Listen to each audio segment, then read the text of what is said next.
සීමාවක අවුරුදු 60ට වඩා වැඩි පිරිසක් බණ අහන කාල සීමාවක මේ රැකියාව අතරතුර නිවාඩු දවසේ ඉහළ නිලධාරීන්ගේද අනුශාසකත්වය සහ මඟ පෙන්වීම යටතේ මේ ඇතෝ ධර්ම ශ්‍රවණය කිරීම පිළිබඳව පළමු කොට භික්ෂුන් වහන්සේ නමක් හැටියට අපි ආශිර්වාදයන් සිදු කරනවා. විශේෂයෙන්ම විශේෂ ආරක්ෂක දිසාව බහර නියෝජ්‍ය පොලිස් පත්තිපත්නසලී මුණසිංහ මහත්මයාණන් එවැගේම ඇමති ආරක්ෂක කොට්ටාස අධ්‍යක්ෂ පොලිස් අධිකාරී කිත්සිරි අපොන්සු මහත්මයාණන් ඇතුළු ඒ සියලුම නිලධාරී මහත්මීන්ගේ මඟ පෙන්වීමෙන් පොලිස් පරීක්ෂක අපේ නිශාන්ත කන්නංගර මහත්මයාණන් තමයි අපිට මේ ආරාධනාවන් සිදු කළේ. එතුමා පැහැදිලි කළේ මාසිකවයි මේ පින්කම සිදු කරන්න කියලා. අපි මේ ලෝකේ මොන තත්වයක තනතුරක තානාන්තරයක හිටියත් මේ වෙලාවේ අපි කල්පනා කරනවා අපි මිනිස්සු හැටියට මිනිස්සෙකුට උරුම වෙන්න පුළුවන් හැම තත්වයක්ම අපි හැමෝටම උරුමයි. අපේ රාජකාරිය තුළ විශේෂත්වයක් අන්‍ය ශ්‍රේෂ්ඨයන් වලට වඩා වෙනස් ස්වභාවයක් අපිට ආවේනික තත්වයක් තියෙනවා. හැබැයි මේ ලෝකේ මිනිස්සු හැටියට මේ අංග සම්පූර්ණ මනුස්ස ජීවිතයක් ලැබපු අපි නැවත සසර ගමනකදී එවැනි ජීවිත ලබන්නට නම් අපේ ජීවිත තුළ හැමදාම වන්දනා ගමන් පින්කම් නොකලට අයහපතින් ඈත් වෙච්ච යහපතට යොමු වෙච්ච ස්වභාවයක් තියෙන්නට ඕන කම තියෙනවා.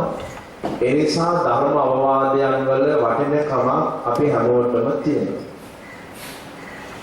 විශේෂයෙන්ම මේ ඇත්තෝ සුවිශේෂී කාර්යභාරයක් වගකීමක ඉන්න පිරිසක්.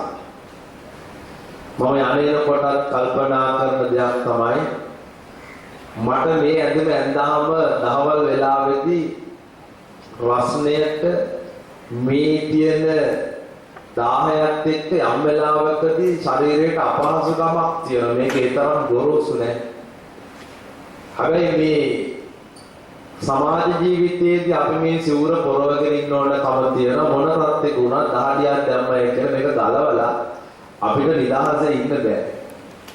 ඒකම මේ ඇඳුමට වඩා ගොරෝසු ඇඳුමක් මේ ඇත්තාගේ නිල ඇඳුම සාමාන්‍ය තත්ත්වය විශේෂ ස්වභාවය ගත්තාම ඊට ටිකක් වෙනස්කම් තියෙනවා. නමුත් මේ තියෙන රස්නයත් එක්ක මේ තියෙන චිත්ත පීඩාවන් එක්ක රාජකාරී කරන්න ගියාම තරහකේ යනවා කියන එක සාමාන්‍ය තත්ත්වයක්.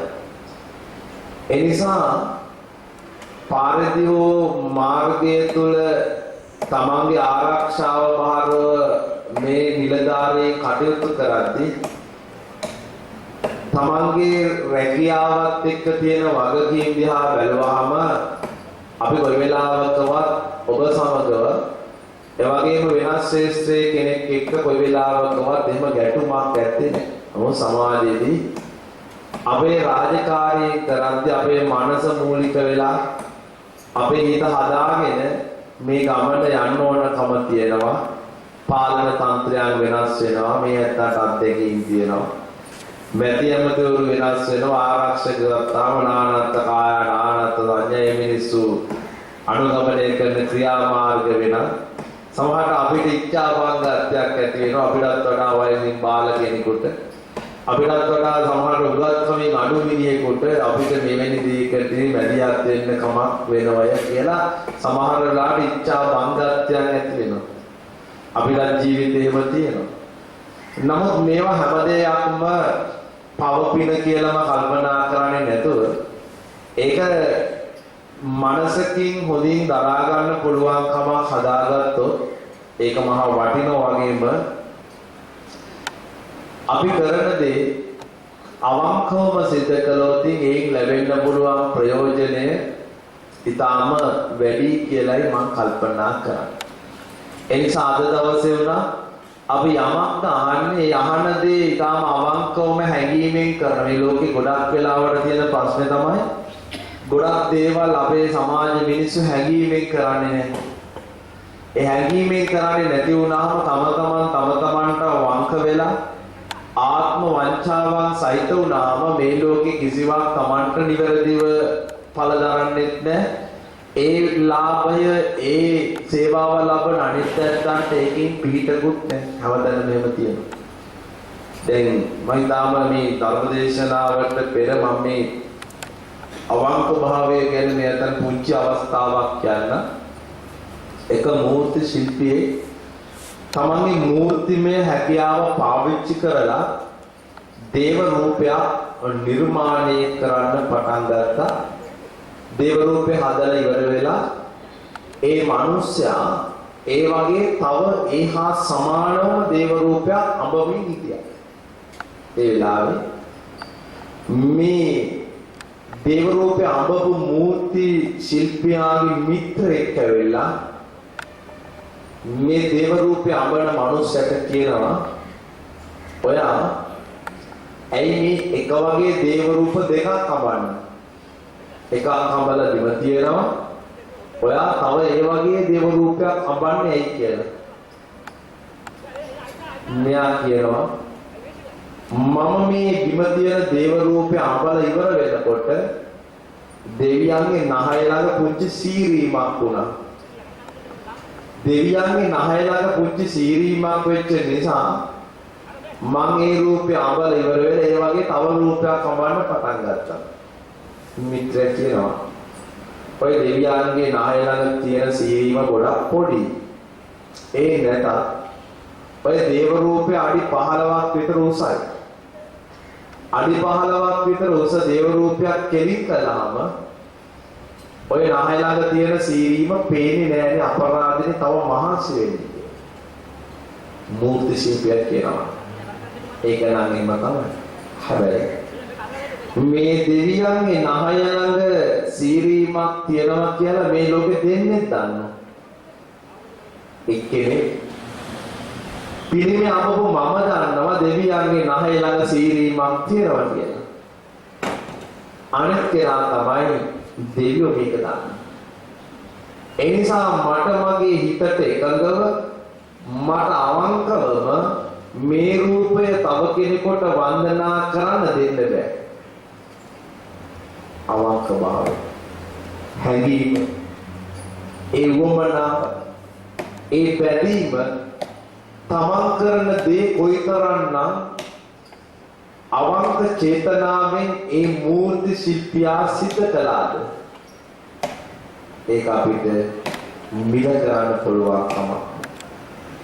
ඒ නිසා මේ ඇත්තන්ට ලැබෙන වැටුප ඔබේ ජීවන තත්ත්වය ඔබේ දුවදරුවන්ගේ ජීවන තත්ත්වය ඔබේ සමාජ තත්ත්වය පිළිබඳව හිතලා ලැබිච්ච දේවල් පිළිබඳව ඔබ තෘප්තිමත් වෙන ගමන් අපි කරන සේවාව අවංකවම සිද්ධ කළොත් කවදාවත් අපි විශ්වාස කරනවා එහෙම නැත්නම් වරදින්නේ නැහැ.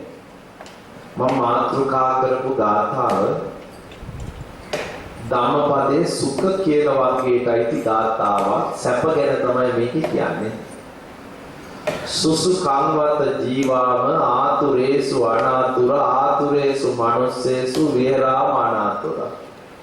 කෙලෙස් වලින් ආතුර වෙච්ච මිනිස්සු අතර අපිට අනාතුරව ඉන්න පුළුවන් නම් ඒක සැපයි කියලා මේ කියන්නේ. මොනවද කෙලෙස් කියලා කියන්නේ? අපේ හිතේ පහළ වෙන නරක සිතුවිලි තියෙනවා. ලෝභ, ද්වේෂ, මෝහ, රාග, කුහකකම්, ඊර්ෂ්‍යා, මාන්නදිකකම් මෙවැනි ගොඩක් දේවල් තියෙනවා. මේ ලෝකේ බහුතරය මිනිස්සු කෙලෙස් වලින් ආතුරයි ලෙඩ වෙලා ඉන්නේ. ඒ අතර ඔබට කෙලෙස් වලින් අනාතුරව ඉන්න පුළුවන් නම් ඒක සැපක්.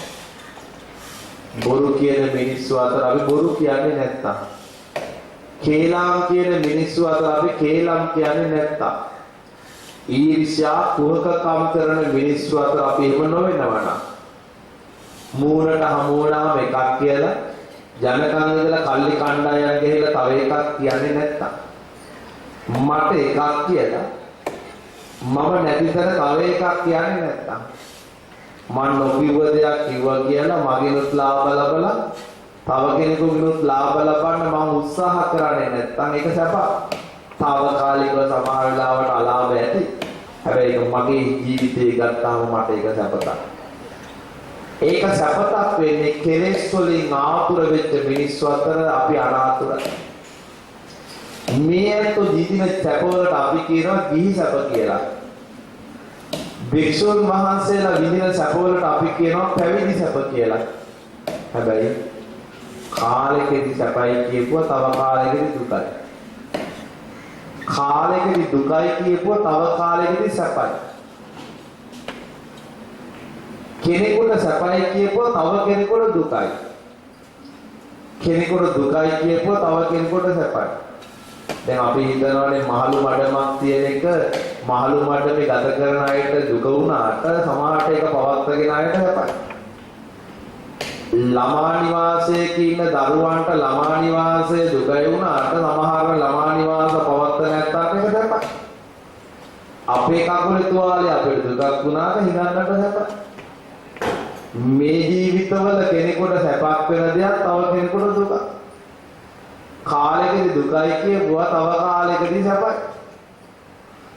සැපතක් වෙන්නේ ළඟා වෙන තෙක් විතරයි කියන්නේ. අපි විවාහ නොවි ඉන්නකොට හිතන විවාහ වුණොත් සැපයි. විවාහ වෙච්ච ඇත්ත හිතන අපරාධ විවාහ වුණේ තනිකර වී කියන සැපයි. දරුවෝ ඉන්න ඇත්තෝ හිතනවා දරුවෝ නැති ඇත්තෝ දිහා බලලා දරුවෝ නැති ඇත්තෝ කල්පනා කරනවා ඒක මේ ඇත්තට සැප අපිට නෑ. සමහරවිට දරුවෝ ඉන්න ඇත්තෝ හිතනවා දරුවෝ ඉඳලා අපිට මේක මහා කරදරයක් නේ කියලා. සමහර වෙලාවට රැකියාවක් තියෙන ඇත්තෝ හිතනවා ඒක සැපයි කියලා. රාජ්‍ය සේවය හිතනවා විශ්‍රාම බඩුව සැපයි කියලා. පෞද්ගලිකාන්තය ඇත්තෝ හිතනවා අපරාධම ආයේ රාජ්‍ය සේවය මාමත් රාජ්‍ය සේවය කියලා මට 55 පස්සේ වැටුපක් ලැබෙනවා නේ. ඒ කියන්නේ ළඟා වෙච්ච දේවල් ගැන සැප ළඟා වෙනකන් විතරයි ගොඩක් වෙලාවට හොඳට හිතන්න. මේ අතෝ හිතන නැති කොණ්ඩේ නැති නිසා මට සැප ඇති කියලා මං හිතනවා මාලාවට මේ අතන්ට කොණ්ඩේ තියෙනවා මටත් එහෙම කොණ්ඩයක් තිබ්බනම් එහෙම මේ කොණ්ඩ මොස්තර දෙක තුනක් දාගන්න තිබුණා කෙස් ගහක් දෙකක් පාට කරගන්න තිබ්බා. එහෙමම කියලා මම හිතේ. ඇතුලේ ඉන්න ඇත්ත හිතන එළියට ගියොත් සැප ඇති කියලා. එළියේ ඉන්න ඇත්තෝ හිතන ඇති ඇතුලේ සමහරට මේ අතන් රැකියාවක හරි තෘප්තිමත් වෙන ඇත්තොත් ඇතිත් අමගේ යාළුවා ආවල් දෙන ඉන්නේ මටත් එහෙම වුණා නම් අපරාධේ මම ඕලෙවල් ලේවල් විභාගවලදී කැමි විශ්වවිද්‍යාලෙදී ඔහොම කියලා අපි හිතන්නේ. සමහරට අපිට වඩා වයසින් වැඩි කෙනෙක් අපිට වඩා උසස් තනතුරක ඉන්නකොට තනතුරට නම් අපි ගෞරව කරන්නේ සමහරට මේ ඇත්තත් එහෙම හීනමානයක් හිතන වෙන්න පුළුවන්. මම මේ වයසේ බලන්න මම යාට ගෞරව කරන්න ඕනනේ කියලා හිතෙන්න පුළුවන්. මේ අපි ළඟා වෙච්ච දේ ගැන දැන් වාඩි වෙලා ඉන්නකොට ටික වෙලාවක් යනකොට හිතේ නැගිට්ටොත් සැපයි. නැගිටලා ටිකක් වෙලා යනකොට ආයෙ කල්පනා වෙන්න පුළුවන් අපරාධේ මම නැගිට්ටේ වාඩි වෙච්ච දර වාඩි වුණානේ කියලා මං හිතනවා. දික් කරන් කවුල් ඉන්නකොට නැවුව සැපයි කියලා හිතනවා නවල ඉන්නකොට හිතනවා දික් කරත් සැපයි. එකක්වත් ළඟා වුණාම සැප නෙවෙයි. දැන් ඒක තමයි මේ ලෝකේ තියෙන පුතග්ජන බව. දැන් මේත් හිතන්නකො මෙතෙක් ඔබ ළඟා කරගත්ත දේවල් ටිකක් තියෙනවනේ. ඔබ තෘප්තිමත්ද? ඔබ හිතනවා ළඟා වෙනකන් මේක ළඟා කරගන්න ඕන කියලා දත කෑවා. ඒ වෙනුවෙන් මහන්සි වුණා ළඟා වුණා මේක ඇති දියන්නේ නැහැ කියලා හිතනවා. ඊට එහාට යන්න තමයි හැමෝම කල්පනා කරන්නේ. ඒ කියන්නේ මේ සැපත ඇත්තටම සැපතක් වෙලා තියෙන්නේ ළඟා වෙන තෙක් විතරයි. ළඟා වුණාම සැපයි. දැන් මේ ජීවිතවල කෙලෙස් වලින් ආතුර වෙච්ච සමාජයක යමෙක් එහෙම ආතුර නොවි ඉන්නවා නම් ඒක පින්නතුනේ සැපක්. ඒක සැපක්. බොරු කියන මිනිස්සු අතර අපි බොරු කියන්නේ මොනතරම් ගැටලුවක් ආවත් මෙයාට මොනතරම් ප්‍රශ්නයක් මට ඉදිරිපත් කළා මම කේන්ති අරගෙන ඔබට නරක දෙයක් නරක අසභ්‍ය වචනයක් කියන්නේ නැහැ. මේ අය හිතන්න එපා ආමුදුර අසභ්‍ය වචන දන්නේ නැතුව ඇති කියලා. නෑ. නොදන්න කමට නෙවෙයි නොකියන්නේ. නොකියන්නේ මම කල්පනා කරනවා පිරිමියෙකුට පිරිමි හඩක් තිබ්බොත් ගෑණියෙකුට ගෑනු හඩක් තිබ්බොත් හඩ ගොළු නැත්තම් ගොත නැත්තම් මගේ හිතේ තියෙන වචන හිතේ තියෙන අදහසක් වචනයක් බවට පත් කරන්න පුළුවන් නම් මේක සංසාරේ මම ලැබුණු වාග්යක්. එවැනි වාග්යක් අනවශ්‍ය වචන පාවිච්චි කරලා මම නැති කරගන්න සූදානම් නැහැ. ඔබත් එහෙම හිතනවා කියලා මම හිතන්නේ. කොච්චර ප්‍රශ්නයක් ආවත් නරක හිත රිදෙන්න අසභ්‍ය පරුස එවැනි වචන පාවිච්චි කිරීම උචිත නැහැ. ඒක ගැළපෙන්නේ නැහැ. ඔබ හිතුවොත් ඒක ඔබේ පෞරුෂය කියලා නැහැ. ඒක ඔබේ පෞරුෂය නෙවෙයි. කෙලෙස් සහිත මිනිස්සු අතර අපි කෙලෙස් වලින් ඉවත් වෙන්න කටයුතු කරනවා. බුදුහාමුදුරුවෝ එවැනි ප්‍රතිපදාවක් හඳුන්වනවා සල්ලේකයි කියලා. සල්ලේක කියන්නේ පින්නතුනේ එකට එක කරන මිනිස්සු අතර අපි එහෙම නැහැ. අපි හිතමු බොරු කියනවා කියලා කවුරුහරි අපි එහෙම නැහැ. කේලම් කියනවා කියලා දැන් සමහරට ආයතනවල සමහර වෙලාවට රාජ්‍ය පෞද්ගලික ආයතන ભેදයක් නැහැ. එක්කෙනෙක් දෙන්නෙක් ඉන්නවා. ඒ අතර අපි නෑ මොන්න අලාභයාවත් අපි කේලම් කියන්නේ. පරුස වචනයක් කිස් වචනයක් කියන්නේ ක්‍රෝධ කරන වෛර කරන පරිගණීම් සහිත මිනිස්සු අතර අපි එහෙම නැහැ සල්ලේකයි. බුදුහාමුදුරුවෝ දේශනා කරනවා එවැනි ප්‍රතිපදාවක් හරියට පద్මාකාරයි. පිටතුනි පద్ම කියන්නේ නෙළුම් කියන්නේ. නෙළුම පිපෙන්නේ මඩේ. හැබැයි මඩේ තියෙන නෙළුම තුල මඩ තුල තියෙන එකදු ගුණයක්වත් නැහැ. මඩ ගඳයි, ගොරෝසුයි, අපහැදිලි, අපිරිසිදුයි. නෙළුම සුවඳයි, පිරිසිදුයි, මට සිරිතුයි වැළඳ ගන්න කැමති. මේ සමාජයේ මඩ ගොහරුවක් නම් ඔබේ ආයතනය මඩ ගොහරුවක් නම් ඔබට නෙළුමක් වෙන්න පුළුවන්. මේ ආයතනේ මඩ තියනවා කියලා අපි හැමෝටම මේකේ කාපට් අතුරන්න බෑ. හැබැයි සෙරෙප්පු දෙකක් දාගන්න පුළුවන්. පාවඩ දාන්න බෑ. සෙරෙප්පු දෙකක් දාලා ඒ මඩ නොතෙරි අපිට ජීවත් වෙන්න පුළුවන්කම තියෙන. ඒකට අපි කියනවා පద్මාකාරයි කියලා. ඒකෙන් කියන්නේ ආමුදුරනේ අපි නිදි වරන මිනිස්සු, අපි වැඩ කරන මිනිස්සු, අපි මහන්සි වෙන මිනිස්සු. අපිට තියෙන ආතතිය ඔබ වහන්සේ දන්නේ නැහැ. අපිට තියෙන වගකීම ඔබ වහන්සේ දන්නේ නැහැ. ඒ නිසා අපි කොහොමද එහෙම මේ ගැටෙන්නේ නැතුව ඉන්න පුළුවන්? ගැටෙන්නේ නැතුව ඉන්න පුළුවන්. ඒ අපේ හිත. අර ප්‍රසිද්ධ කියමනක් තියෙන ගිලි මලේ ඇත දත සුද්ධ. ගිලි මලේ කියන්නේ බුලත් වලට ප්‍රසිද්ධ ප්‍රදේශයක්. හැබැයි ඒකේ දත් සුදු පාට මිනිස්සු ඉන්නවා. ඒ නිසා අපි කරන දේ අපේ රැකියාව අපේ තත්ත්වය අපේ කාර්යභාරයට වඩා ඔබේ මගේ මනසේ තියෙන දියුණුව තමයි මේ ලෝකේ දියුණුව කියලා කියන්නේ. කෙලෙස් ඇති වෙන සපත නැති වෙන මානසික සහනය නැති වෙන ක්ලේශ ගොඩක් තියෙනවා. ඒව අතර ප්‍රධානම ක්ලේශය තමයි තෘෂ්ණාව, ආශාව, ලෝභකම, එහෙම නැත්නම් ගිජුකම. මේ ලෝකේ සම්පත් සීමිතයි. මිනිසුන්ගේ ආශාවන් අසීමිතයි. සීමිත සම්පත් අසීමිත ආශාවන් සහිත මිනිස්සු අතර බෙදෙන්න ගියාම ගැටෙනවා.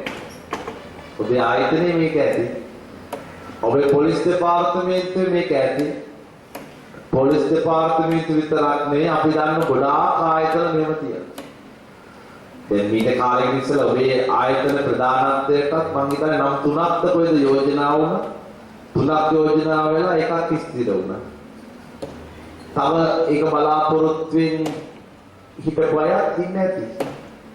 ඒ වගේම කාලයක් තිස්සේ මම තව මාසෙකින් අවුරුද්දකින් කියලා සමහරට දින ගණන් කෙනෙක් හිටියා නම් එයාට සමහරට ඒ තරතර හිමි වෙන්නත් ඇති, අහිමි වෙන්නත් ඇති. ආම්බුලන්ස් වෙච්ච යම් විපර්යාස නිසා කොයි වෙලාවකවත් කවුරුවත් නොහිතපු කෙනෙක් ඒ තනතුරටපත් වෙන්නත් ඇති.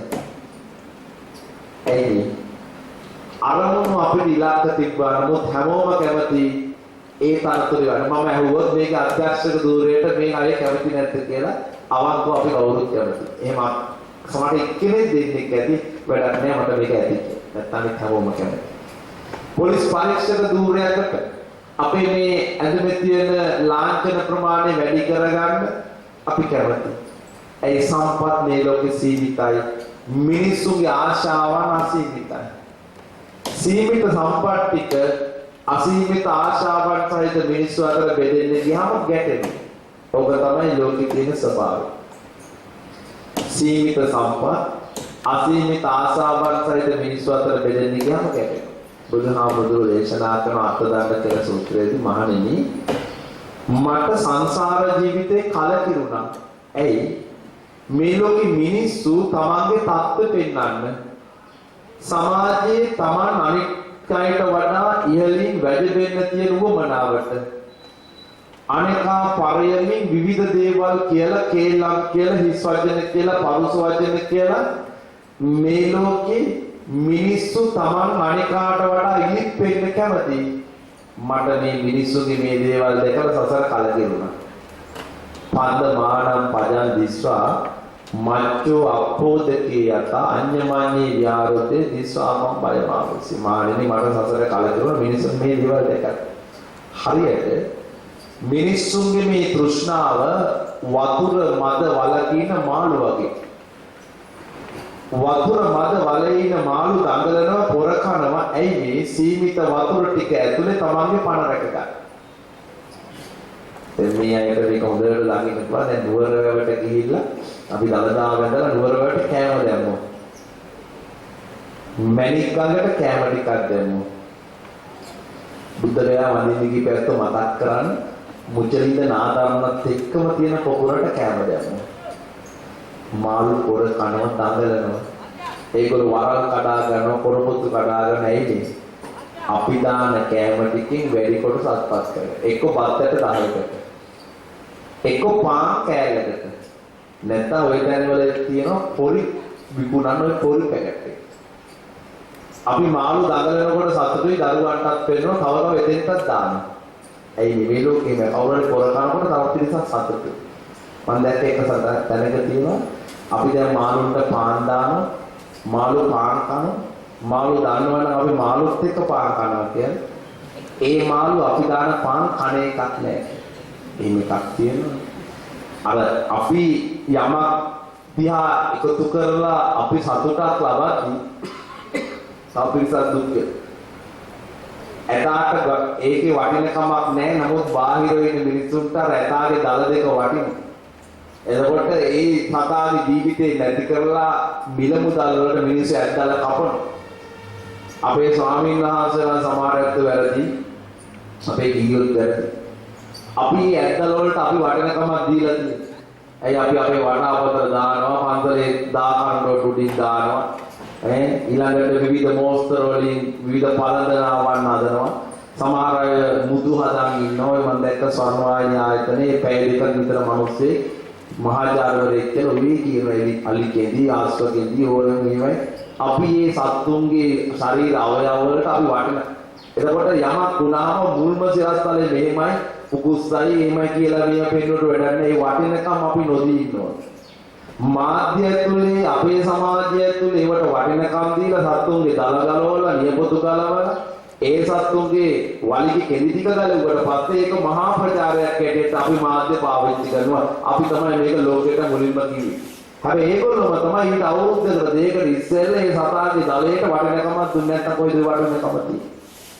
ඒ නිසා මේ තෘෂ්ණාව අපි හිතන්න ඕන බෙල්ලේ කියන්නේ සතේ.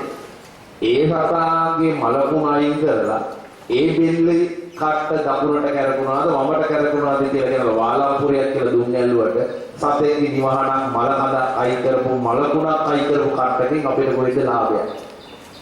හැබැයි අපේ සමාජයේ මිනිස්සු ඒක ලාභයක් කියලා හිතනවා. ඒ බෙල්ලගේ කටුව වටින්නේ බෙල්ලට මිස අපිට නෙමෙයි. නේ? මේ ලෝකේ මොන ආගමද විශ්වාස කරන්නේ කෙනෙකුට දුකක් දීලා තව කෙනෙකුට සැපක් ලැබෙයි කියලා. එහෙම කිසි ආගමක් නැහැ. අපි වැරදි. අපේ දහම නෙමෙයි වැරදි, අපේ භාවිතේ වැරදි. ඊට පස්සේ අත්අඩංගුවට අරගෙන ගහලා ඒ මිනිස්සු හිර කරලා ඒ මිනිස්සුගේ දුවදරුවන්ට පීඩාවක් එල්ල කළා. ගමෙන් මේ මිනිස්සු ඉන්න දර නැති කරලා මේක අතුරුපළ නෙමෙයි අතුරුපළ. එතන 4-5 දෙනෙක් ඇල්ලුවා ඒගොල්ලෝ දංගිනි දියුවේ කියලා වැඩක් නැහැ. අපේ සමාජයේ සහ අපේ ජනමාධ්‍යයේ වටිනකම් ඒ භාවිතය ඇතුළේ ඒගොල්ලෝ වාණිජකරණයට ලක් වෙලා තෘෂ්ණාව වපුරලා ලෝභකම මිනිස්සුන්ට දායාද කරලා තව පස්සේ ගිහිල්ලා මෙන්න මෙහෙමයි අපේ ඇහැට තමයි ඕනේ අපේ උකුස තමයි මේක හොයාගත්තේ කොට වැඩක් නැහැ. ඇයි ඒ මිනිස්සු තව කෙනෙකුට දුකක් දීලා තමයි සැපතක් ලබන්නේ කියලා මේ මාධ්‍ය කලාව කාලකදී උඩදී මෙහෙවුවා. ඒ මෙහෙවුව නිසා අපි දෙකපත්. අපි හැබැයි පෞද්ගලික කාලයක දැක්කර ගෝල් ටෙස්ට් පිටියේදී ඇත්තල වගේක් විනාශ කරනවා. අපි ඒව තමයි කරන්නේ. ඒවට කොහෙත්ම ලංකා තලයේ තුල වටිනකම් නොදී මේ තෘෂ්ණාව. දැන් මෙතන මේ ප්‍රශ්නයක් නැහැ. පොහේ දවසට පන්සලේ සමහර ධර්මශාලාවල මේ ප්‍රශ්නේ තෘෂ්ණාව. අපි හැමෝම කැමතිනේ පිටියකට තාප්පයකට හේතු කියලා වාඩිනේ. පිටි තාප්ප තියනවා නම් හේතු නාර ප්‍රශ්නයක් නැහැ. නමුත් පන්සලේ ධර්මශාලාවේ හැමෝටම ප්‍රමාණවත් විදිහට පිටි තාප්ප කණු නැහැ. සමහර උපාසකම්මල ඉන්නවා පිටි කණු තාප්ප වෙන් කරන්නේ. මේ සමහර අවබෝධයක් නැති පිටි කණු තාප්ප වෙන් කරන්නේ. ඇතැම් දවසකදී උපාසකම්ම පන්සලට ආපු නැතුණාම කණුව තාප්පේ පිටියේ හිස්නම් අපිට එයා මතක් එච්චරට සමීපයි. ඔව්. ඒක දවසක් උපාසකම්ම කියලා දවල්නේ. අලුතෙන් සිල් සමාදන් වෙන උපාසකම්ම කෙනෙක් ඔය කණුව වල වාඩි වෙනවා. එයා දන්නේ අර උපාසකම්මගේ කණුව කියලා වාඩි වෙනවා. අර පරණ උපාසකම්ම ටිකක් දවල් වෙන පන්සලට නේද ගුලන් සයිට වැසිත් කයිට කාලගුණයක් කියනවා.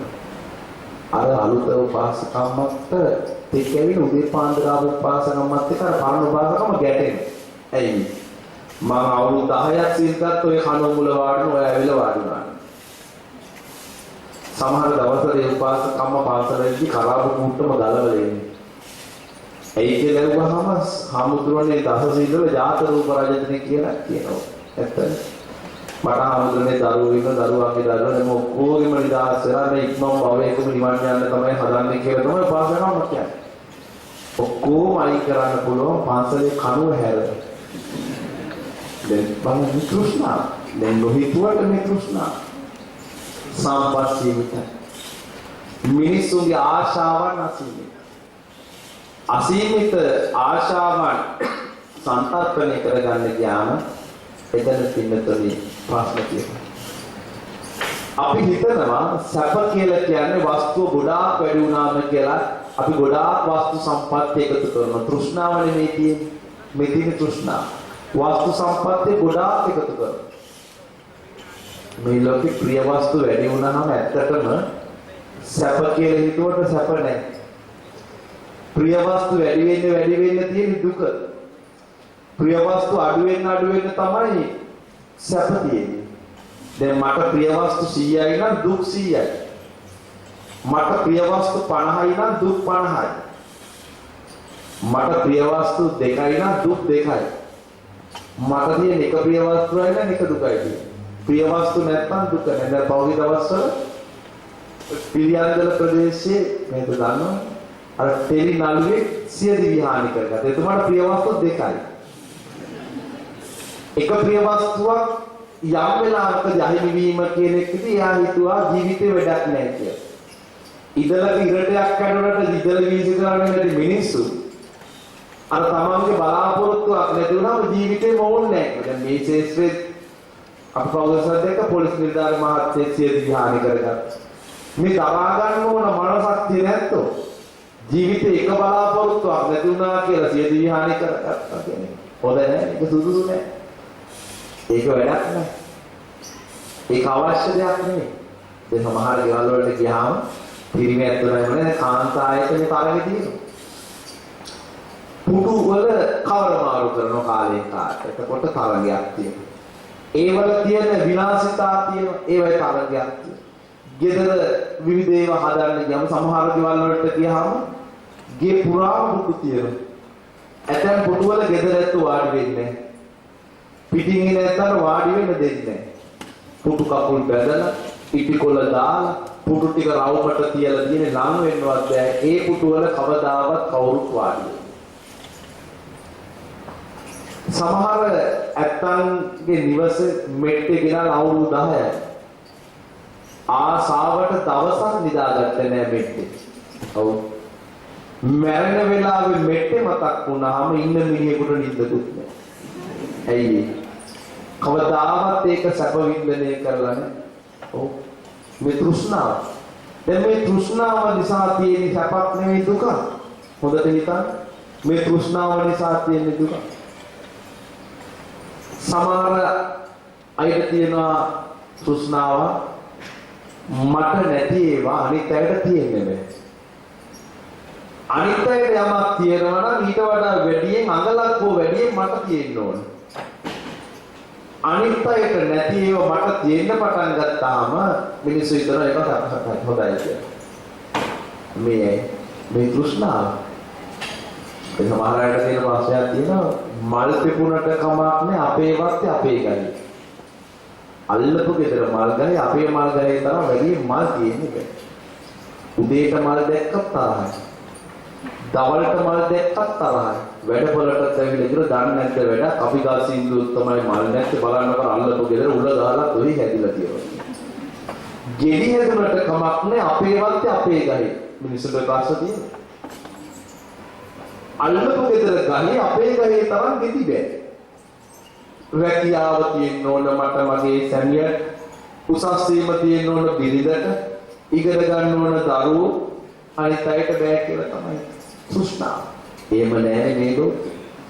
මම කැමති වෙන දේවල්ම මේ ලෝකේ වෙනවා නම් මේ කොච්චර අපිට අපේ ජීවිතවල එහෙම ඉච්ඡා බංගත්වයන් හැදෙන්නේ නැහැ කිව්වන්නේ.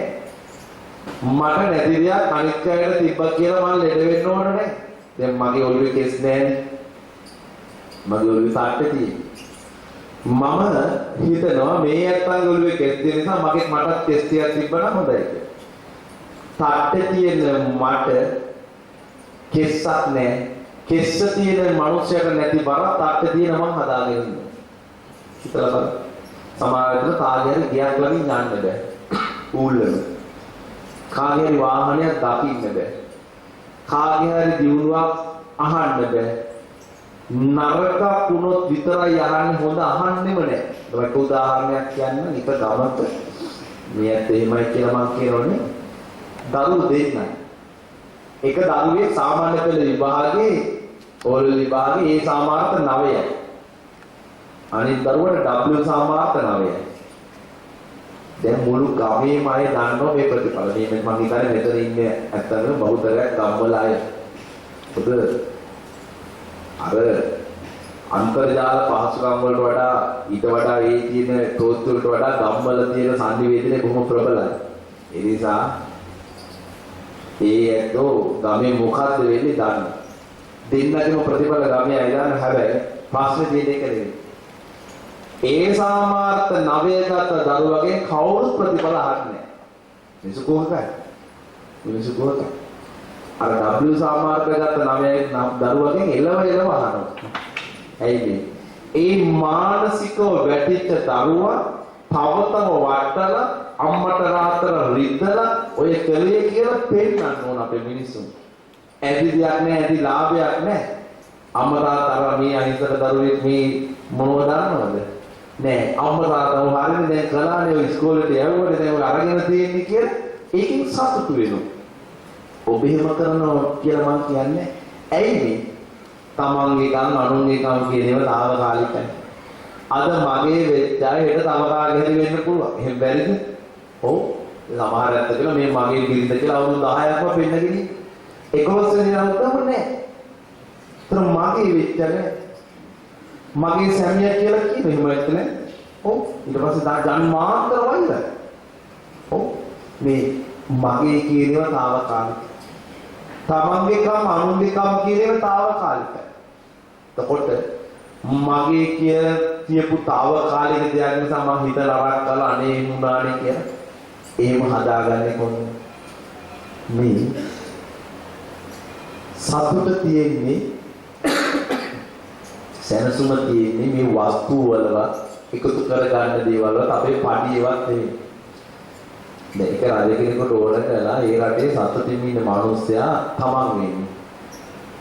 රජවන්ට මේ පොඩි පොඩි ආබාධ තියෙනවා. මේකට හොඳට ගලන්න. බලේ තියෙනකොට ගොඩාක් රජවරුන්ට මොලේ නැහැ. ඒ නිසා රජවරු හිතනවා මේ ලෝකේ අනිත් හැමෝටම තියෙනවා මට තියෙන්න ඕන කියලා. ඔබට මට වඩා මේ අත්දැකීම් ඇති. ඒ ප්‍රභු අයත් එක්ක ඉන්න නිසා ඒ ප්‍රභු මිනිසුන්ට වඩා ඒගොල්ලන්ගේ නෝන්ලට තියෙන ලෙඩ. ඔව්. වාහනේ නැති එළියට බහින්න බෑ. දුවාට පුතාට එහෙම මම දැක්ක පොල්සර් එක മന്ത്രിතුමියගේ ගෙදර තුමාලගේ කට්ටියෙන් පොල් ලවුලන්නේ වගේ. මොකද කමලද මන් දන්නේ මොන නම. ඔව් එහෙම ප්‍රශ්න තියෙනවා. ඒගොල්ලෝ හිතනවා මේ ලෝකේ තියෙන ප්‍රශ්න තමයි ඒ අනිත් මිනිහට වටින කමක් දෙන්නේ නැහැ. මේ මිනිස්සුන්ගේ ආත්ම ගෞරවය ගැන හිතන්නේ නැහැ. මොකද ඇත්තේ ඡායාරූපයක් ඇමරිකාවේ හිටපු ජනාධිපතිතුමා ඔබාමා මහත්මයා. මේ පාරේ මිනිස්සු වාඩිලා ඉන්නවා. මේ ඇවිල්ලා නැගිටලා අතරත් අපේ අය පාරේ යනකොට අපි කාම වලට බහින්න ඕන. ඇයි අපි අර ඒ තත්ත්වයක් හදාගෙන තිනවා. අපේ ගෙදරට කුණු එකතු කරන්න මිනිස්සාවහම අපි ඒ වෙලාවේ අපිට වටින්නේ යාගේ සේවය. ඒතකොට අපි යාට ගෞරව කරන්න ඕන. අපි රෝහලට ගියාම වෛද්‍යවරයාට ගෞරව කරන්න ඕන. ඔබ දෙමව්පියෝ හැටියට පාසලට ගියාම ඒ පාසලේ ගුරුවරුන්ට වවන්නත වෙන්න ඕන. ඒ තැන්වලට ගියාම අපි ඒ අයට ඒ ගෞරවය කරන්න ඕන. එතකොට මේ රජතුමාට තිබ්බා මේ ලෝකේ සතුටින් ඉන්න මනුස්සය තමයි. එයා තමන්ගේ පුරෝහිතතුමාට කිව්වා. පුරෝහිතවරු ඒ විදිහටම ගැලපෙනවා. ඒක දන්නවා. උපදේශකත් ඒ විදිහටම එකතු වෙන ඉස්සරත් එහෙම අදත් එහෙමයි හෙටත් මං හිතන්නේ ඒක වෙනස් වෙයි කියලා. රජු මොකක්ද කියන්නේ? ඔව් සර්, රියල් සර් කියලා ඒක අනුමත කරලා පුළුවන් තරම් යමක් අරගෙන එතනින් ජීවත් වෙන්න බලනවා මිස රජු නිවැරදි නොවෙනවා නම් නිවැරදි කරන්න උත්සාහ කරන්නේ නැහැ. ඔබ තමයි ඇත්ත ස්වභාවය. කිනෝ පොඩි දෙයක් රජතුමනි ඔබතුමා රටේ ඇවිදින්නේ ඇවිදලා ඒ රටේ සතුටින් ඉන්න මිනිස්සයා හොයලා එයා ඇඳන් ඉන්න කමිස ඔබතුමා ඇඳ ගන්න සතුටේ. ඉතාලම නරලයි. රජතුමා බැලුවා රජතුමාට මෙච්චර වැඩක් කරන රජතුමාට ආගලේ කමිසයක් ගලවන්න එච්චර ලොකු දෙයක් නෙවෙයිනේ. මට ඒක ප්‍රශ්නයක් නෑ. රටේ ඇවිත්තා. හැබැයි වෙලාව කියන්නේ රටේම සතුටින් ඉන්න මිනිස්සු හම්බ වුණා. පොඩි ප්‍රශ්නයක්. ඒ රටේ සතුටින් ඉන්න මිනිස්සු උඩුකය වහකට කමිසයක් නේ. දැන් හිතන්නකෝ. උඩුකය වහ ගන්නවත් කමිසයක් නැති මිනිහා රටේම සතුටින් ඉන්නේ. රාජාභරණ තිබුණ රජට මේ සතුට නැහැ. හිතලා බලන්න. ඇඳුමේ නෙවෙයි සතුට. රැකියාවේ තනතුරේ නෙවෙයි සතුට. ඔබ මම යමක් උපයගත්තද ඔබ මම යමකින් ජීවත් වෙනවද ඒක තමයි අපේ ජීවිතේ සතුට ඊට වඩා දෙයක් නැහැ. ඔබ යමකින් සන්තුෂ්ටයි නම් තෘප්තිමත් නම් ඉන්හියා එකක් නේ. අතෘප්තිය තියෙනවා නම් මේ ලෝකේ රාජකම් නෙවෙයි සම්පීතිකම් ලැබුණත් වැඩක් නැහැ. අතෘප්ති සාගතයි. ඒ ජීවිත විඳිනව නෙවෙයි විඳවන. ඔබට මතක ඇති 2014 වර්ෂයේ අන්තර්ජාතික වෙබ්අඩවියක් පරීක්ෂණයක් කළා මේ ලෝකේ සතුටින් ඉන්න මිනිස්සු හොයාගෙන. ඒ අවුරුද්දේ මේ ලෝකේ සතුටින් ඉන්නවා කියලා සම්මාන ලැබි අපේ රටේ මිනිස්සු රූපවාහිනියේ තිබ්බ අන්තර්ජාලයේ නැත්තම් ගාව තියෙන වේදී ඒ ගංගම දුරකථනයේම තියෙන්නේ බලාගත හැකි බණිවරුණා ඔය ගාලු පාර එනකොට තියෙන කඩයක් නිව් මෝලිස් කියලා. ඒකේ ආරක්ෂක නියාමක තුනක්. එතකොට විසිල් එකක් තියෙනවා. ඊළඟට එතකොට බයිසිකලයක් තියෙනවා. එතුමාගේ ආරක්ෂක සංවිධානය ලැබිච්ච ඇඳුමක් තියෙනවා. දැන් ඇත්තටම ධනය නම් සතුට, බලය නම් සතුට වැඩියෙන් සතුට වෙන්න ඕන කවුද? නිව් මෝලිස් එක අධිපතිතුමා. එතුමාට නෙමෙයි ඔක්කොම තියෙන්නේ. හැබැයි සතුටුනේ කවුද? ආරක්ෂක නියාමක. හේතුව තමයි. එතුමා ඉන්න කඩේට මිනිස්සු එනවනේ. ඒ මිනිස්සු අඳින ඇඳුම් දිහා බලලා එතුමා හුල්ලාන්නේ නැහැ. එතුමා ඉන්න කඩේට එන මිනිස්සු එන වාහනේ දිහා බලලා අනේ අපොයි මට නෑනේ කියලා හුල්ලාන්නේ නැහැ. කන බොන ආහාර ගැන හිතලා හුල්ලාන්නේ වැඩක් නෑ. දැන් අපි හිතුවට මේ කණ එක මහ ලොකු දෙයක් කියලා නෑනේ. අඟල් 4-5ක දිව ගැන හිතලා නෙවෙයි අපි කන්නේ මේ මහ බඩේ ඊට වඩා කොච්චර තිකද? මේ උපරින් පහළට කැම ටික වැටුණා මේක මොනවද කියන වැදගත් නෑ. අපි හිතමුකෝ තරු 5ක ආපන ශාලාවකට ගිහිල්ලා කැම කාලේ එනකොට වමනේ ගියොත් ඉවරනේ ඔක්කොම අපරාධ නිබිල කියලා ආයෙ කන්නේ නෑනේ. ඒක ලොකු දේවල් නෙවෙයි. ඒ නිසා මට ලැබෙන්නේ ආහාරය මොනවද? මට ජීවත් වෙන්න ප්‍රමාණවත් නම් මට එහෙම අනුජනා දිහා බලලා අනේ කියලා මම මූල්ලන්නේ වැඩක් නෑ. ඒක වැඩක් නෑ. රස කියන්නේ ශනික දෙයක් මේ අත දන්නවා. ආරක්ෂක සේවයේදී ප්‍රභු ආයත් එක්ක ඉන්නකොට ඒ රස දේවල් අනුභව කරනවා ඇති.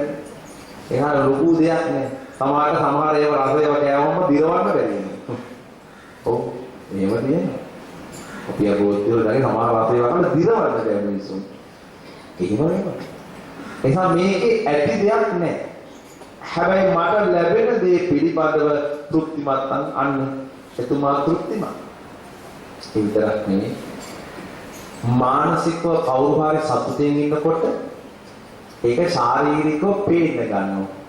කවුරු හරි මානසිකව සතුටින් හිටියොත් ශාරීරිකව පේන්න ගන්නවා. එක බමුණෙක් කියලා බුදුහාමුදුරුවන්ගෙන් අහනවා ඔබ වහන්සේගේ හැම ලස්සනයි. මට ඔබ වහන්සේ දිහා එකපාරක් බැලුවම තව පාරක් බලන්න හිතෙනවා. ඇත්තටම ඔබ වහන්සේගේ හැම ඔච්චර ලස්සන වෙන්න හේතුවක් තියෙනවා. බුදුහාමුදුරුවෝ ලොකු හේතුවක්. අතීතනාම සෝචාමි නප්ප ජප්පාමි නාගතං පච්චුප්පන්නේ යාපේනි තේනවන්නෝ පස් මම අතීතය ගැන හිතලා කවදාවත් ශෝක කරන්නේ නැහැ. මේකත් එහෙම වෙන්න ඕන. මං හිතන්නේ ෂොක් කරේ කියලා. මෙහෙම වුණා නම් මෙහෙම එකක් නැනේ අපරාධනේ මෙහෙම ගියේ ගෙදරින් නියෝජනා කරේ මං ඉක්මන් වුණා වැඩිනේ. මං අපරාධනේ කැමැත්ත දුන්නේ. එහෙම මගේ යාළුවනේ මේ යෝජනාව මට කළේ. මං එතෙන්ට ගිය නිසායි මෙහෙම වුණේ කියලා මෙහෙම වෙලා සමහර අයත් හිතනවා. එදත් නෑ අදත් නෑ වුණා. වැඩක් නෑ. මට මගේ ජීවිතේ මෙහෙම වුණා නම් හොඳයි කියලා හිතනවා තියෙන්න පුළුවන්. එක්කම ඔබ හිතන්න ඕන මේ ලෝකේ ඒ தත්ත්වය හැමෝටම පොදුයි. ඔව්. දැන් හිතපු ජනාධිපතිතුමා හිතනවාද අපරාධ අවුරුද්දකට විතර විසිරෙන්නේ කියලා. ඔව්. එහෙම හිතයි. එතකොට දැන් ඉන්න ජනාධිපතිතුමා හිතනවාද ඡන්දයෙන් පස්සේ අපරාධනේ එකතු වෙලා ඉන්නවා නම් මගේ ගොඩට පේන්නේ නැහැ. මට ගොඩ පේන්න පටන් ගන්නවා. අපර අගමැතිතුමා හිතනවාද අපරාධ මම එයා කියලා පත් කරේ කියලා. ඔව්. හැමෝම හිතයි. ඔබත් අපේ ඔබේ ජීවිතවල ඒ දේවල් පිළිබඳව හිතනවා වෙන්න පුළුවන්. හැබැයි හිතුවා කියලා එබැවි දෙයක් අනාගතේ නොවෙන්න වග බලා ගන්න එක හැරුණාම ඊට එහා යමක් කරන්න බෑ. උදාහරණ මගේ ළඟ ඉන්නවා. නප්ප ජප්පා විනාගත. ආපු නැති අනාගතය ගැන මම අසීමාන්තික බලාපොරොත්තු නෑ කියලා බුදුන්. ඔව්. දැන් අපිට හිතම හෙට මම මේමයි මගේ දරුවෝ මේමයි මගේ තනතුර මේමයි මගේ බිරිඳ මේමයි මගේ ගෙදර මේමයි මගේ වාහනේ මේමයි කියලා ඔබට අරමුණු හදන්න පුළුවන්. හැබැයි ඒවා ඉටු වෙන්නත් පුළුවන් නොවෙන්නත් පුළුවන්. ඒ නිසා අනාගතය පිළිබඳව අසීමාන්තික බලාපොරොත්තු හදාගත යුතු නෑ. අරමුණු ඉලක්ක තියෙන හැබැයි අල්ලගන්න හැම දෙයක්ම අත්හරින්න බලාගෙන අල්ලගන්න ඕන. මේ ලෝකේ මම යමක් අල්ල ගන්නකොට අත්හරින්න බලාගෙන හිත හදාගෙන අල්ල ගන්නව නැත්නම් අත්හරින්න ගියාම අමාරු. සමහරවිට මයිට මානසික ආබාධ එනවා. සමහර අය ජීවිත නැති කරගෙන ඒ අල්ල ගන්නේම හදා. ප්‍රශ්නේ තියෙන්නේ වෙනස් වෙන ලෝකේ කිසිවක් ස්ථිර නැති ලෝකේ අපි මනසින් යම් දේවල් ස්ථිරයි කියලා අල්ල ගන්නවා. ඔව්. එහෙම තියෙනවා. එහෙම ස්ථිරයි කියලා අල්ලගත්තට ඒව ස්ථිර නැහැ. මේ ලෝකේ මම හැවුවොත් වැඩියෙන්ම ඔබ ආදරේ කාටද කියලා ඔබ හැමෝම කියන්නේ වැඩියෙන්ම ආදරේ ඔබට මිස වෙන කාටවත් නෙමෙයි. ඔබට තමයි මිනිස්සු හැමෝම එහෙමයි. තමන් ගැන හිතලයි තීන්දුව తీරන ගන්න. ඒ නිසා ලෝකයේ තමන්ගෙන් පරිබාහිර දේවල් පිළිබඳව අසීමාන්තික බලාපොරොත්තු හදාගන්න එපා කියලා මේ කියන්නේ. ඒ වුණාම එතන ප්‍රශ්න තියෙනවා. මගේ ළඟින් කන්නේ කියලා බුදුහාම දේශනා කරනවා. පච්චුප්පණේ යාපේනි. හැබැයි මම වර්තමානයේ හොඳින් ජීවත් වෙන දේනවන්නෝ පසීදති. ඒකයි මගේ හැම මෙච්චර පැහැපා. දැන් කෙලෙස් අතර තව ක්ලේශ දෙකක් තියෙන භයානකම. මම දීර්ඝව එක පැහැදිලි කරන්නේ නැහැ. මේ සුඛවාග්ගේ තියෙන තව පුංචි ගාථාවක් කියලා මම බණ අවසන් කරනවා. නත්ති රාග සමෝවාග්ගී නත්ති දෝෂ සමෝකලි. නත්ති කන්ද සමා දුක්ඛ නත්ති සම්ති පරාත්තක. නත්ති රාග සමෝවාග්ගී.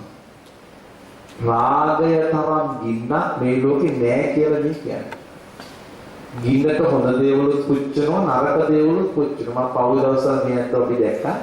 ඔය දැරණිය කියලා මාලිගොඩ කියන ප්‍රදේශයේ අවුරුදු 42කට මම දන්නේ 34ද කියලා කාන්තාව අකාලේ මිය ගියා. රාගය. පහුගිය දවස්වල පත්තරයක මම දැක්ක. තමන්ගේ අම්මා තමන්ගේ පුතාට හැමදාම රැට නිදි පෙති පොවලා. පුතා අසාමාන්‍ය මහත් වුණාම හේතුව බැලුවහම මේ අම්මා නිදි පෙති පොවලා දරුවා නිදි කරන්න තියෙන කැමැත්ත නෙවෙයි. හිතලා බලන්න. මේ ජීවිතවල රාගයේ ඉන්න කාන්තාර ඔටුව පතොක් කන. පතොක් කනකොට කටතුවාල එනවා. කටතුවාල වුණාම ලේ රස දැනෙනවා ඔටුවට. ඔටුව හිතනවා පතොක් රසයි. අද පතොක් කාපු ඔටුව හෙටත් පතොක් කන. ඔහොම කියන කටතුවාල වෙලා මතහයි ඔටුව බැලෙන්නේ. ඒ ඔටුව දන්නේ. දැන් බල්ලෙකුට මස් කට්ටක් දුන්නොත් එයා හපනවා. තල්ලතුවාල වෙනවා. තල්ලතුවාල වුණාම වෙන්නේ ලේ රස දැනෙනවා. එතකොට එයා හිතන මස් කට්ට රසයි කියලා. දැන් අද මස් කාපු ඔටුව බල්ලා හෙට කොහේ හරි මස් කට්ටක් දැක්කොත් අනිත් බල්ලොත් එක පොර කාලා අතපය කපුල් කඩාගෙන කන් ඉදාගෙන ඊට අගේට කපුල් හතරෙන් ගියව බල්ලා තුනේ ගෙදරෙන්නේ තමන්ගේ කට තුවාලේන මස් කට්ට. හොඳට බලන්න. සමහර මලජවල වල ගියාම අපි අසරණයි. ඒ කියන්නේ බෑ. සදාදරණීය පිළිද එහෙම කියලා කියන්නේ බෑ. මොකද ගොඩක් ඉන්න බහුවචනින් තමයි අපිට කතා කරන්නේ. අමාරුයි වුණා. ඔව්. සමහර වෙලාවට කලා ශාස්ත්‍රවල ඉන්න සමහර මිනිස්සුගේ ජීවිත අවසාන කාලේ මහා දුක්ඛිතයි. ඔව්. තරුණකම ධනය බලය රූපය එකට එකතු වුණොත් මිනිස්සු විනාශ වෙනවා. ප්‍රසිද්ධතාවම විනාශයි.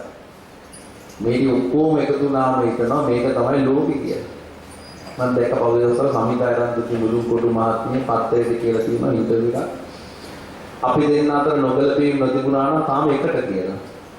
ඔව්. නොගැලපුම් නොතිබුණා නම් එකට තමයි තියෙන්නේ. නොගැලපීම් කියලා තියෙනවා. එතකොට ඒගොල්ලෝ හිතනවා මීට වඩා වෙන විකල්ප තියෙනවා. ඇත්තිම ස්වභාවය ඒක නෙවෙයි. මිනිස්සු මානසික වාසනාවටපත් වෙන. ජීවිතවල අවසානයේ හැමදේම කාලයයි ඉතින් මේ ඇත්ත එක දන්නවා. හැමදේම කාලයයි. කාලයක දෙයක් නිසා ජීවිතේම විනාශයටපත් වුණොත් අර එක ආනමක කියනවා වරදට පෙළඹෙන්නේ අතන නැත කපන්න කියලා. වරදට පෙළඹෙන්නේ කන කපන්න කියලා කියන්නේ. ඇයි? ශරීරයේ එක ඉන්ද්‍රියක් නිසා සමස්ත විනාශයට වඩා ඒ ඉන්ද්‍රිය නැති වෙන්නේ කොහොමදයි කියලා. දැන් අර දියවැඩියාව රෝගීන්ගේ ඇඟිල්ල තුවාල වුණාම මේ සුව කරන්න බැරුණා වෛද්‍යවරු ඇඟිල්ල කපනවා. ඇඟිල්ලත් එක තරහ නැහැ. අත බේර ගන්න ඕනේ යාට. අත තුවාල වෙලා උඩු දිවම අත කපනවා. අතත් එක්ක ප්‍රශ්නයක් නැහැ. ඇඟ බේර ගන්නවා. ඒ නිසා මොන හරි එකක් නිසා ඔක්කොම විනාශ වෙනවා ඒක නැතු වෙන්නේ කොහොමදයි කියලා මේ කියන්නේ. රාගය. නැති දෝෂ සමෝ කලි දේශ අපරාධයක්. මේ ලෝකේ ගොඩාක් අපරාධ සිද්ධ වෙන දේශේ ඒ නිසා ඔබ පොලිස් ශාස්ත්‍රයේ ඔබ දන්නවා ඒක. අවියවද නෙවෙයි. මම එක පෞසල ප්‍රියන්ත මොකද වැඩි රාජ්‍යද කවුද පොළොන්නරුවේ පෞසල මිය ගියා. එතුමාගේ නඩු තීන්දුව දීලා තිබ්බා. පොරවෙන් ගහලා මරනවා. දැන් ප්‍රශ්නේ පොරවද? නෑ ප්‍රශ්නේ පොරවද? දැන් මේ ඇත්ත බණහරන්නේ මම ඇවිල්ලා මේ වඩාපත් මිටෙන් ගහනවා.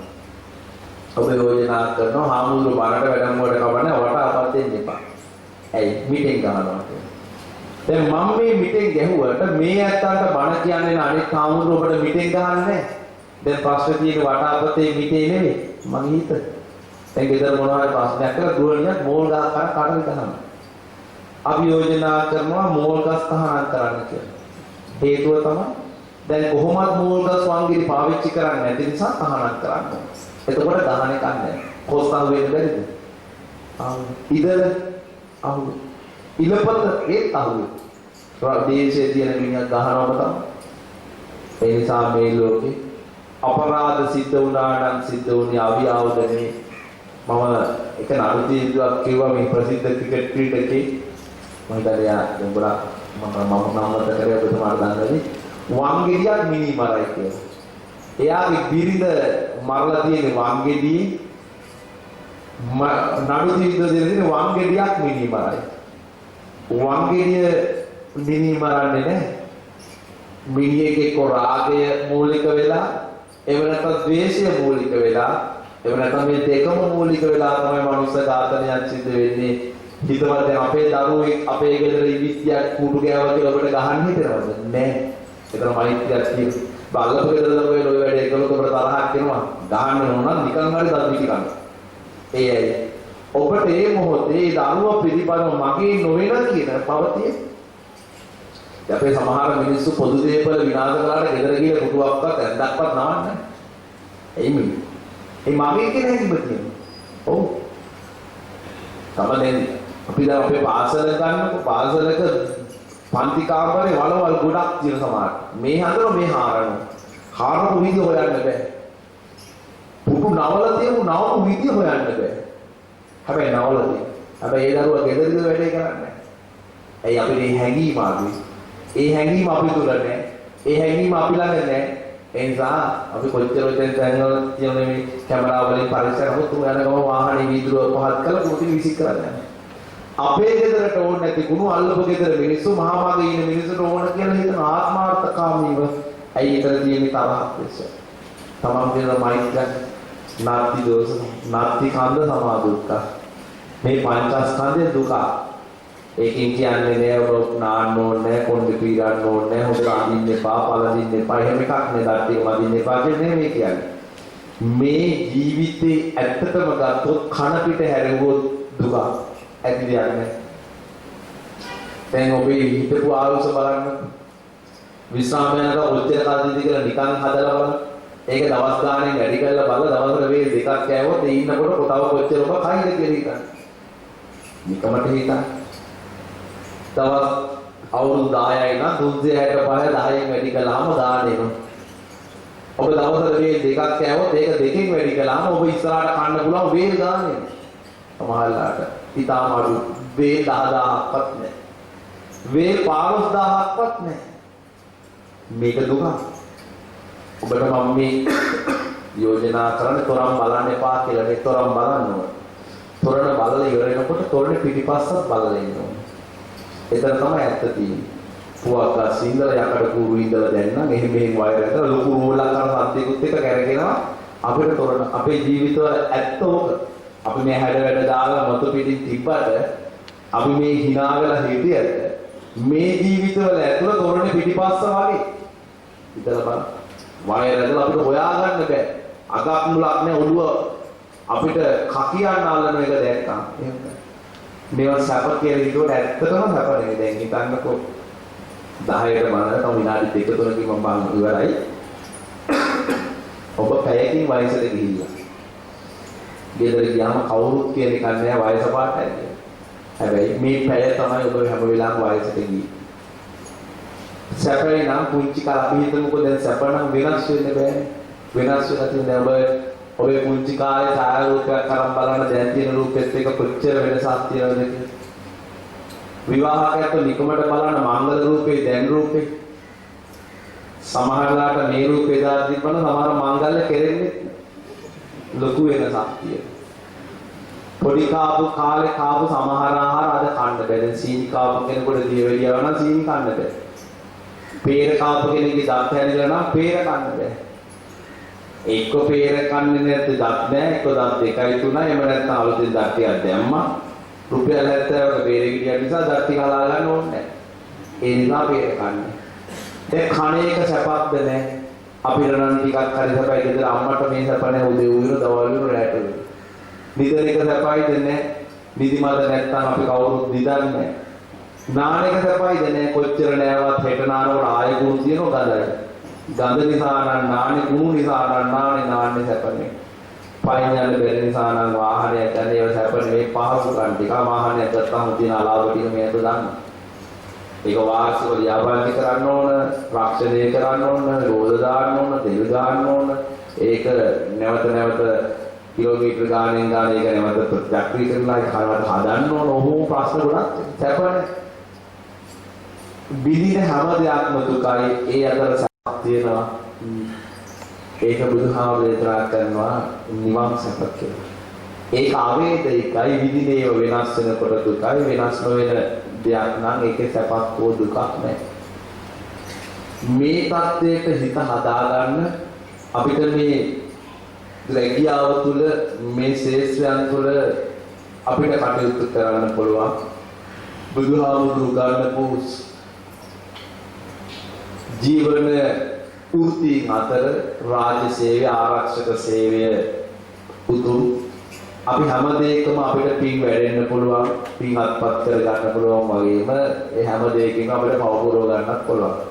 ඒක ඔබ පිළිබඳව හිතලා කල්පනා කරන්න ඕන දෙයක් නිසා මම දේශනා කරන්න ඕන කාරණාවක් නෙවෙයි.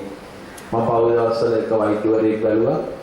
සංජීවන මන් දන්නේ මහාචාර්යවරයෙක් 8400ක් ඕන එතුමා එක වෙලාවකට හමු වෙන්නේ. 8400ක්. එහෙම වෛද්‍යවරුත් ඉන්නවා. ඒ අතර සමහර වෛද්‍යවරු ඉන්නවා අවම ගාස්තුවක් අය කරලා තමන්ගේ සේවාව දෙන. මහාචාර්ය වෛද්‍යවරයෙක් එතුමා 8400යි ඔය ජංගම දුරකථන ජාලයට ඒකෙන් ගත්තාම 9200ක් විතර යනවා. එතුමා දවසකට ලෙඩ 20ක් බැලුවොත් එතුමා අසාමාන්‍ය මුදලක් උපයනවා. විනාඩි 10ක් ලෙඩෙක් බලන්න මිනිහ 8400ක් ගන්න ඕනද කියන එක ඔබ කල්පනා කරන්න ඕන. එතුමාට දක්ෂතාවයක් ඇති. හැබැයි හිතක් අඩුයි. මේ ලෝකේ මිනිස්සුන්ට හැකියාවක් තිබ්බට හිත පපු නැත්නම් ඒ හැකියාව වැඩක් නැහැ. මේ අතම බට ආරාධනා කළාම නම් පූර්වේ අහන්න ඕන කමක් නැහැ. මොකද පිළිකරට මොනවද දෙන්නේ කියලා. එහෙම එකක් මගේ නැහැ. මම මේ අත බට ආරාධනා කළා මම මේ ෆෝම් එකක් පුරවලා දෙන්න ඕනේ මේ දේවල් තියෙන්න ඕනේ කියලා. මේ අතන්ගෙන් කවුරු හරි සේවාවක් ගත්තාම ඒ සේවාව සිදු කරද්දී හිතක් පපුවක් ඇති මිනිස්සු හැටියට අපි වැඩ කරන්න ඕන කමසම් මේ ලෝකේ එහෙම හිතක් පපුවක් නැතුව වැඩ කරන්න ගියාම එතන තියෙන පරිහානියක් තමන්ගේ ආධ්‍යාත්මය පිළිනවා තමන්ට පිනක් දහමක් යමක් එකතු කර ගන්න තියෙන අවස්ථා ටික නැති වෙනවා මට මතකයි මේක දෙක මම මේකත් කියලා මම තරමේ සවසන් කරනවා හිට්ලර්ගේ වද කඳුවරෙන් පැන ආපු එක දරුවෙක් තමන්ගේ පන්තිභාර ගුරුවරයාට තමන්ගේ සටහන් පොතේ ලිපියක් ලියනවා. ඒ දරුවා කියනවා ගුරුතුමනි මට අධ්‍යාපනය ගැන තියෙන සැකයක්.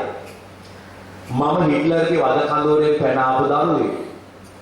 මම දැක්කා හිට්ලර්ගේ වද කඳවුරේ ඇතුලේ දක්ෂ වෛද්‍යවරු විස එන්නත් කරලා දරුවෝ මරනවා.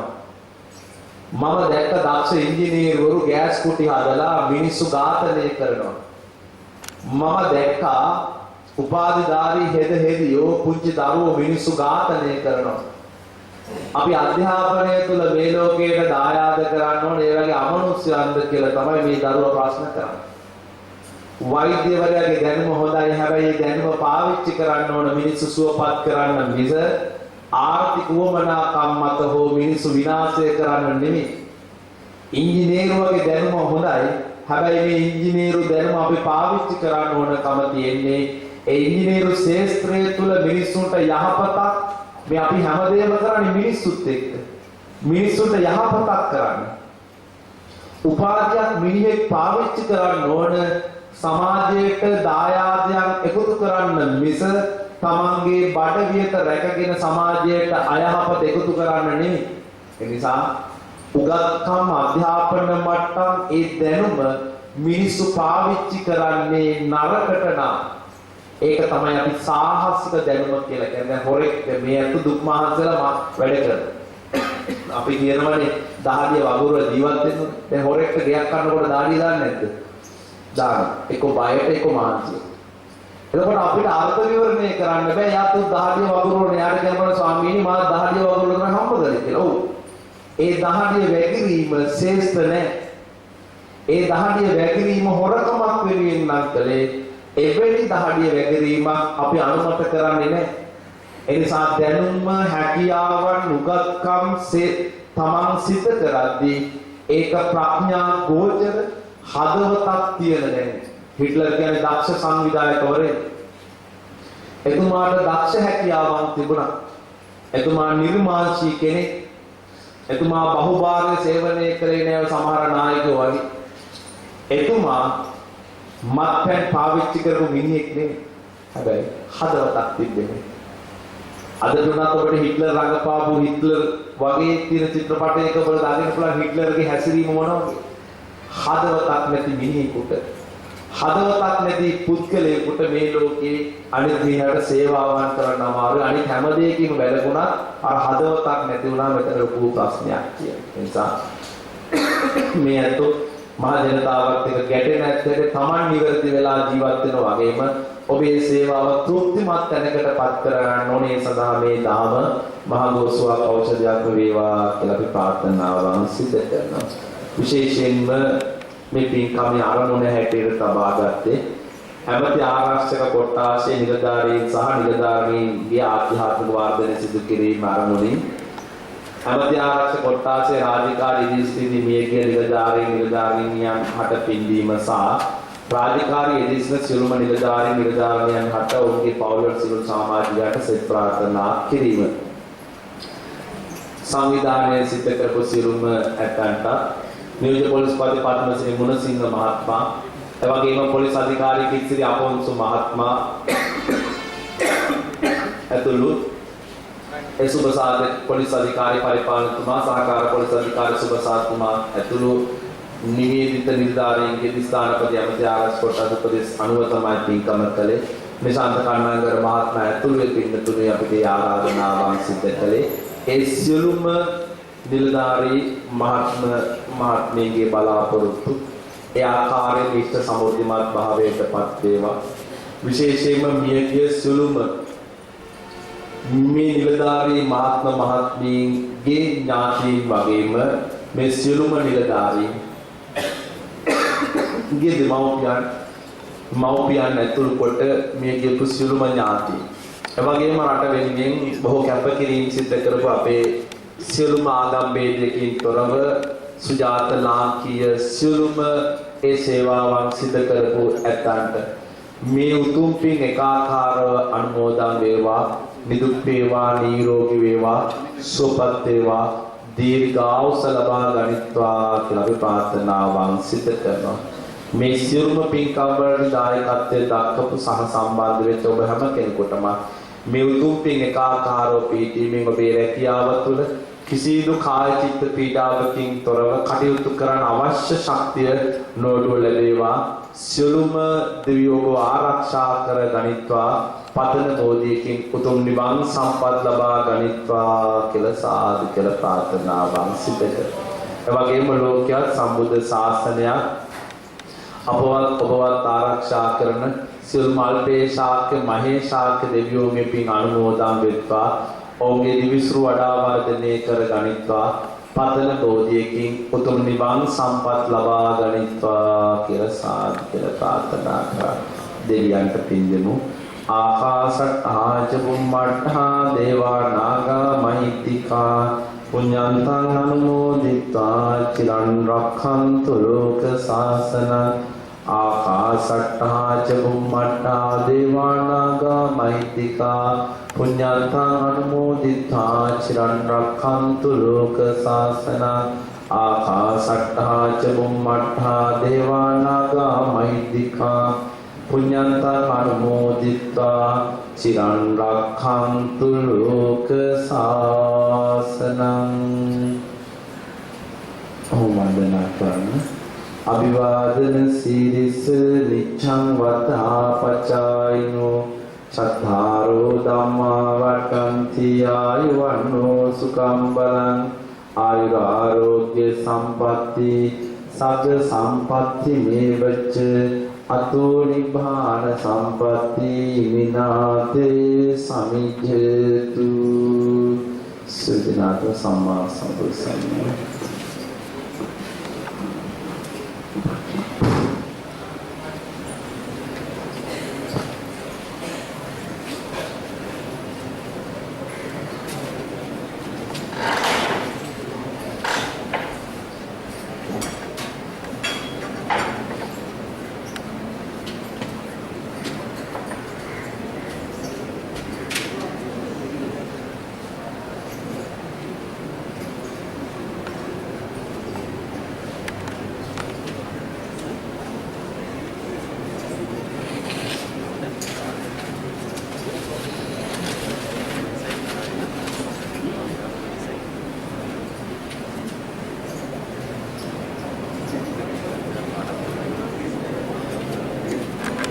අධ්‍යක්ෂකතුමන්ගෙන් අෂ්ටවංශකාර පූජා කරන අවස්ථාව ඒ වගේම සෙසු පිළිකර පූජා කිරීමටත් මම ආරම්භ කරනවා මට